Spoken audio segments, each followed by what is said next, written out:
Shalom, selamat pagi Bapak Ibu yang dikasihi Tuhan Yesus Kristus. Kembali kita akan membaca dan merenungkan firman Tuhan.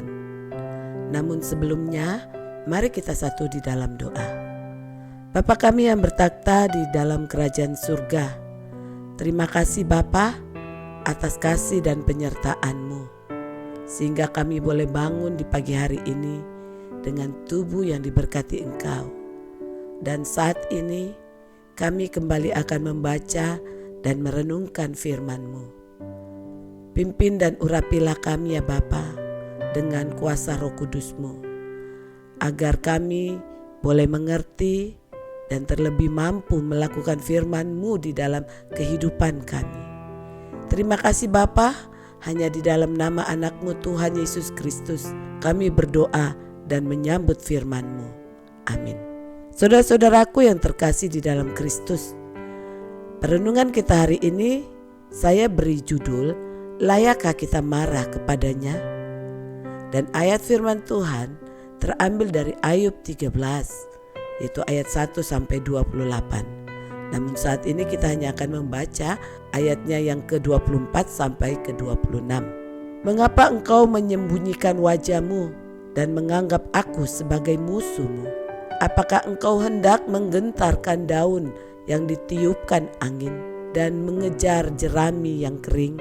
Sebab engkau menulis hal-hal yang pahit terhadap aku dan menghukum aku karena kesalahan pada masa mudaku. Saudara-saudaraku yang terkasih di dalam Kristus, pernahkah saudara merasa sendirian ketika menghadapi masalah? Teman, saudara, dan kerabat seakan-akan tidak bersimpati karena mereka menganggap saudara sendirilah yang menjadi penyebab masalah itu. Bahkan saudara merasa Tuhan pun sepertinya tidak peduli dengan masalah dan hidup saudara, sehingga saudara merasa tertekan, dan bahkan rasa itu seringkali menjadikan kita tidak mampu untuk mengendalikan diri kita, sehingga ada rasa kecewa dan marah kepada teman, sahabat, kerabat, dan kepada keadaan. Bahkan bisa membuat kita kecewa pada Tuhan. Kita tahu pernyataan ini salah, saudaraku. Apalagi kecewa dan marah kepada Tuhan. Sepertinya kita tidak layak. Sebab siapakah kita di hadapan Tuhan Allah? Dan sebab Tuhan adalah pribadi yang tidak pernah gagal dan yang sempurna. Namun kenyataannya seperti itu ya. Tidak bisa kita pungkiri bahwa perasaan ini kerap muncul di dalam hati kita, terutama ketika apa yang kita alami tidak seperti yang kita harapkan, sehingga kita kecewa ketika sepertinya Tuhan membiarkan mimpi kita sirna, dan seakan-akan Tuhan diam saja ketika kita mengambil keputusan-keputusan yang keliru. Lalu tidak ada malaikat yang diutus untuk memberitahukan kita ketika kita salah mengambil keputusan tersebut. Jadi kita kecewa ketika keinginan-keinginan kita tidak terpenuhi. Doa-doa kita tidak kunjung dijawab. Kemudian kita melihat bahwa orang-orang yang mempersulit hidup kita pun seakan-akan malah hidup dalam bahagia, hidup dalam berkelimpahan materi. Jadi kita tak habis mengerti mengapa Tuhan yang maha kuasa sepertinya tidak adil ya, dan tidak berbuat apa-apa ketika melihat kita mengalami semua penderitaan dan masalah itu. Belum lagi ketika di saat kita menghadapi masalah tersebut, keluarga atau sahabat yang kita tahu selama ini mengasihi kita, katanya mereka tidak mendukung, bahkan seakan-akan mereka menjauhi dan menyalahkan kita. Maka rasa kecewa dan marah itu akan semakin membara di di dalam hati kita. Nah saudara-saudaraku, sesungguhnya memang perasaan seperti itu wajar bagi kita manusia. Dan kita tidak sendirian saudara. Sebab Alkitab juga mencatat sejumlah orang-orang yang pernah merasakan kekecewaan kepada Tuhan. Contohnya seperti Yunus. Yunus kecewa ketika Tuhan mengampuni orang-orang jahat yang bertobat sehingga ia lari dari panggilannya dan pergi ke Tarsis. Kita baca dari Yunus 4 ayat 1-2. Kemudian Nabi Habakuk. Nabi Habakuk pernah merasa kecewa karena Tuhan tidak menjawab dan tidak menolong meski ia sudah berdoa sekian lama. Saudara bisa baca dari Habakuk 1 ayat 2 dan 3. Lalu Naomi juga pernah merasa kecewa karena seakan-akan Tuhan mengizinkan hal-hal buruk menimpa hidupnya. Kita baca dalam Rut 1 ayat 20-21. Tetapi ia berkata kepada mereka, "Janganlah sebutkan aku Naomi, sebutkanlah aku Mara, sebab yang Maha Kuasa telah melakukan banyak yang pahit kepadaku. Dengan tangan yang penuh aku pergi, tetapi dengan tangan yang kosong Tuhan memulangkan aku. Mengapakah kamu menyebutkan aku Naomi? Karena Tuhan telah naik saksi menentang aku, dan yang Maha Kuasa telah mendatangkan malapetaka kepadaku." Lalu dalam Markus 10 ayat 20-22 dikisahkan tentang seorang anak muda yang kaya yang merasa kecewa karena telah berusaha keras menaati segala perintah Tuhan, namun ia justru diminta untuk meninggalkan semua hartanya. Begitupun saudara-saudaraku yang dialami oleh Ayub di dalam pasalnya yang ke-13 ini. Ayub marah dan kecewa sehingga dia berusaha membela perkaranya di hadapan Allah. Ia juga kecewa dan marah kepada sahabat-sahabatnya yang seakan-akan datang untuk menghibur, namun ternyata mereka malah menekan dia dengan kata-kata yang menyudutkannya dan menyalahkannya atau menghakiminya. Maka pada ayatnya yang keempat dalam pasal ke-13 ini, Ayub marah dan menuduh sahabat-sahabatnya itu sebagai tabib-tabib palsu yang tidak menolong kesakitan Ayub, sebab tuduhan-tuduhan mereka adalah dusta. Lalu ia meminta mereka untuk tutup mulut saja. Dan Ayub merasa bahwa teman-temannya telah mencatut nama Allah untuk meneguhkan pandangan mereka akan keberdosaan dirinya. Oleh sebab itu, di dalam ayat yang ke-9 sampai ke-11, Ayub juga berbalik mengingatkan kepada para sahabat-sahabatnya bahwa Allah itu Maha Tahu dan Allah tidak bisa ditipu. Dan atas tuduhan yang tak mendasar itu, mereka itu akan diminta pertanggungjawabannya oleh Tuhan.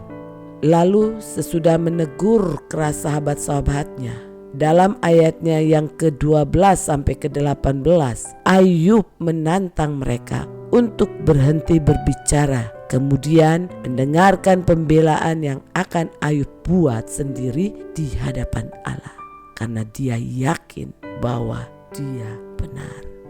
Nah saudara-saudaraku yang terkasih di dalam Kristus, dalam ayat yang ke-22 sampai 23 ini terlihat jelas nada bicara Ayub terhadap Allah itu bercampur antara marah, pengakuan iman, permohonan, dan kepahitan. Di sini Ayub juga yakin bahwa dirinya benar, sehingga ia bertanya apa kesalahan dan dosanya. Maka Ayub menganggap Allah telah memperlakukannya secara tidak adil. Ayat 24-26. Mengapa engkau menyembunyikan wajahmu dan menganggap aku sebagai musuhmu? Apakah engkau di sini Tuhan, apakah engkau hendak menggentarkan daun yang ditiupkan angin dan mengejar jerami yang kering? Sebab engkau menulis hal-hal yang pahit terhadap aku dan menghukum aku karena kesalahan pada masa mudaku. Namun harus diingat saudara-saudaraku, bahwa keinginan Ayub untuk membela diri di hadapan Allah tidak boleh kita tafsirkan sebagai sikap yang memberontak kepada Allah. Karena perlu kita pahami bahwa masyarakat pada masa itu berkeyakinan bahwa setiap penderitaan yang terjadi, yang dialami merupakan wujud hukuman Allah. Dan Ayub pun juga memiliki pemahaman yang sama. Akan tetapi karena Ayub tidak merasa bersalah, sehingga dia menjadi bingung saat ia tertimpa berbagai bencana yang dahsyat. Oleh karena itu, pembelaan diri Ayub ini harus dipahami sebagai keinginan untuk mencari penjelasan tentang mengapa dia harus mengalami penderitaan. Saudara-saudaraku yang terkasih di dalam Kristus, kadang kita juga seperti itu. Merasa diri kita sudah benar, suci, karena kita merasa sudah rajin berdoa, rajin melayani, rajin memberi untuk pekerjaan Tuhan dan sesama. Sehingga ketika kita diperhadapkan dengan masalah dan persoalan yang mungkin menurut kita sulit dan berat sekali untuk kita hadapi dan kita selesaikan, bahkan kita juga dijauhkan oleh sahabat-sahabat atau keluarga karena persoalan yang kita hadapi tersebut, maka kita marah sama Tuhan, kita kecewa kepada Tuhan, kita merasa bahwa Tuhan tidak adil dan sebagainya, lalu lari dan meninggalkan Tuhan, meninggalkan pelayanan, atau mungkin melakukan tindakan yang tidak berkenan di hadapan Tuhan. Saudara-saudara yang terkasih dalam Kristus, layakkah kita marah kepada Tuhan? Seperti Tuhan Allah bertanya kepada Yunus dalam Yunus 4 ayat 4. Maka pagi hari ini Tuhan juga mungkin bertanya kepada kita, layakkah engkau marah karena adanya persoalan dalam hidupmu? Saudaraku, Tuhan yang kita sembah adalah Tuhan yang Maha Kuasa dan Maha Kasih. Ialah yang berhak menentukan dan mengatur apapun yang terjadi di dunia ini. Dengan demikian, kemarahan kita kepada Tuhan itu adalah sungguh tidak pada tempatnya. Jadi kita harus mau mengakui bahwa sekalipun kita tidak dapat menyelami hikmat dan pikiran Tuhan, Ia adalah Tuhan yang Maha Bijaksana dan Maha Kasih kepada semua ciptaannya. Sehingga karena hikmat dan kasih-Nya, Ia datang menjadi manusia untuk menyelamatkan kita. Sebab Tuhan jugalah pemilik hidup kita. Karena itu biarlah kita boleh menyerahkan apapun yang terjadi di dalam hidup kita hanya kepada pemeliharaan dan kuasa-Nya. Dan percayalah bahwa Tuhan Allah bisa dan mampu memakai segala peristiwa apapun, termasuk penderitaan yang kita alami saat ini, untuk mendatangkan kebaikan terhadap diri kita. Roma 8 ayat 28. Jadi, layakkah kita marah kepadanya? Amin. Mari kembali kita satu dalam doa. Tuhan Yesus Kristus, terima kasih.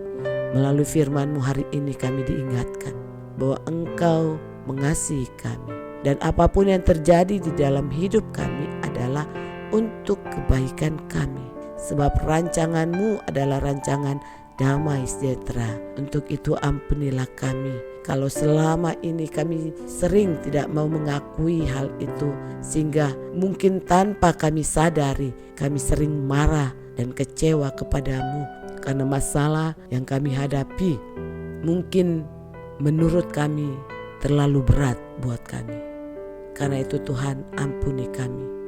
Tolonglah kami ya Bapa, agar kami boleh tetap percaya akan kasih-Mu dan mengakui karya-Mu di dalam hidup kami, sehingga kami boleh tetap kuat di dalam menghadapi segala persoalan hidup kami dan tetap percaya akan kuasa-Mu.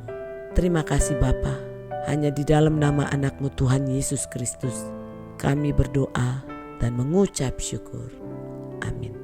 Demikianlah perenungan kita hari ini, kiranya boleh menjadi rema buat kita semua. Dan selamat pagi, selamat beraktivitas. Tuhan Yesus Kristus memberkati kita semua. Amin.